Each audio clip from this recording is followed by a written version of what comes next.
Salam sejahtera Malaysia, terima kasih kerana menonton video-video dalam channel ini. Sebelum kita mula, jangan lupa untuk tekan tombol subscribe, share, like dan komen. Let's go! Salam sejahtera dan salam perpaduan kepada seluruh rakyat Malaysia. Berita panas malam ini di Petik Dari Malaysia kini bertajuk Akaun bersatu dibeku kerana derma RM300 juta, dakwa sumber SPRM. Berita penuh. Sehari selepas mendedahkan akaunnya kepada umum, Suruhanjaya Pencegahan Rasuah Malaysia SPRM memberitahu akaun berkenaan sudah dibekukan agensi terbabit. Ketika dihubungi Malaysia kini, Ketua Pesuruhjaya SPRM Azam Baki mengesahkan pembekuan tersebut. Katanya akaun parti berkenaan dibekukan pihak berkuasa sejak 2 minggu lalu bagi memudahkan siasatan yang dibuat mengikut Akta Pencegahan Pengubahan Wang Haram dan Pencegahan Pembiayaan Keganasan. Bagaimanapun, Azam enggan mengulas lebih lanjut. Setiausaha Agung Bersatu Hamzah Zainuddin dijangka mengeluarkan kenyataan media berkaitan perkara itu hari ini. Pada awalnya, pembekuan berkenaan didakwa ada kaitan dengan siasatan SPRM terhadap dana-dana rangsangan kerajaan berjumlah RM92.5 bilion semasa pandemik COVID-19 dan didakwa diselewengkan. Bagaimanapun, sumber SPRM yang enggan dikenali mendakwa pembekuan dibuat bagi menyiasat dakwaan bersatu menerima sumbangan daripada kira-kira 10 kontraktor yang mendapat pelbagai projek semasa parti itu menjadi kerajaan. Sumber itu mendakwa jumlah sumbangan itu disyaki berjumlah lebih RM300 juta ringgit. Dakwa sumber berkenaan baki dalam dua akaun bank tersebut ketika ini adalah sekitar RM40 juta ringgit. Pada awal Januari lalu, SPRM menahan seorang ketua pegawai eksekutif sebuah syarikat swasta sebagai suspek dalam siasatannya. Ketua pegawai eksekutif itu disyaki menjadi orang tengah dalam pengagihan projek kerajaan di bawah pakej rangsangan ekonomi antara 2020 dan 2022. Individu terbabit kemudian didapati seorang ketua bahagian Bersatu. Timbalan Presiden Bersatu Ahmad Faizal Azumu kemudian segera menjarakkan pemimpin tertinggi parti itu Muhyiddin Yassin daripada sebarang kesalahan atau penyelewengan.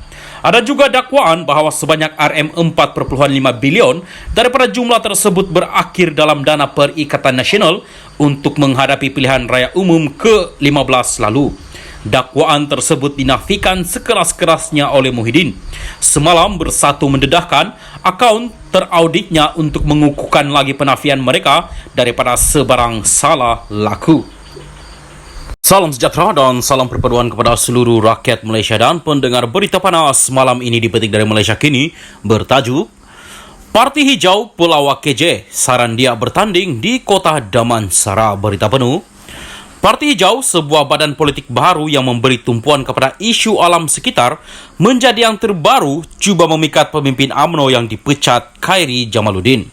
Dalam satu kenyataan, setiausahanya Abdul Razak Ismail mempelawa bekas ketua pemuda UMNO itu supaya menyertai Parti Hijau dengan berkata sudah tiba masanya untuk Khairi meluaskan dimensi politiknya dengan memperjuangkan alam sekitar dan menyelamatkan hutan di negara ini.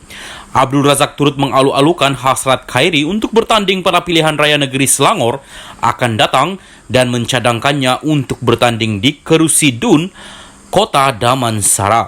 Dia berkata Khairi mempunyai peluang yang baik untuk menang di Kota Damansara yang adalah Kerusi Dun di bawah kawasan Parlimen Sungai Buloh yang ditandingi oleh Khairi pada pilihan raya umum ke-15 tahun lalu tetapi tewas kepada Ar-Ramanan dari PKR. Sejak 10-15 tahun kebelakangan ini, rakyat sudah mula membuka mata ke atas isu-isu alam sekitar lantaran berlakunya himpunan hijau membantah pembukaan kilang Leinas di Gebeng, Pahang dan beberapa siri blok Adi, rantaian NGO dan masyarakat orang asli dalam isu bantahan pembalakan di sesebuah lokaliti hutan setempat. Parti Hijau mengalu-alukan Khairi bertanding di Selangor dan kami mencadangkan beliau bertanding di Dun, Kota Damansara kerana sebelum ini dia pernah turun berkempen semasa PRU15 di Parlimen Sungai Buloh dan masyarakat setempat telah membangkitkan isu sebahagian hutan simpan rekreasi Kota Damansara telah cuba dibangunkan oleh sebuah GLC kerajaan negeri untuk projek pembangunan perumahan dan kondominium. Bagus juga idea KJ ingin bertanding di Selangor yang syarat dengan isi pembantaian dan penggondolan hutan simpan seperti hutan simpan Kuala Langat Utara dan Selatan, hutan simpan Lagong, dan beberapa lagi hutan simpan kekal dalam keadaan bahaya di Selangor untuk dibangunkan oleh Kerajaan Negeri Selangor, katanya lagi. Menurut Abdul Razak, rekod Jabatan Perhutanan Selangor menunjukkan terdapat 76 lokasi lain di negeri itu yang mempunyai hutan simpan dengan keluasan tanah seluas 250,000 hektar. Ini katanya memerlukan satu badan bertindak sebagai ombudsman untuk memantau aktiviti kerajaan negeri apabila melibatkan hutan simpan, dan Parti Hijau bersedia memainkan peranan itu. Pencinta alam sekitar itu juga mendakwa ramai wakil rakyat Pakatan Harapan di sidang DUN sekarang umpama tikus untuk bangkit isu-isu penggondolan hutan-hutan simpan di negeri Selangor.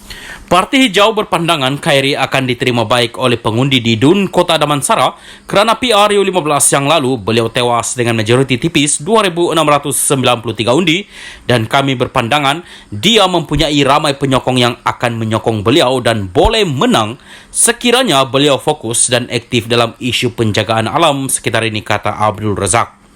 Tambahnya, Khairi masih boleh memperjuangkan isu-isu lain seperti ekonomi, kebajikan golongan B40 dan miskin bandar di negeri ini. Jumaat lalu, Majlis Tertinggi UMNO memutuskan untuk memecat Khairi kerana didakwa mensabotaj UMNO semasa PRU 15. Sejak dipecat, beberapa parti politik menyatakan kesediaan untuk menerima bekas Menteri Kesehatan itu.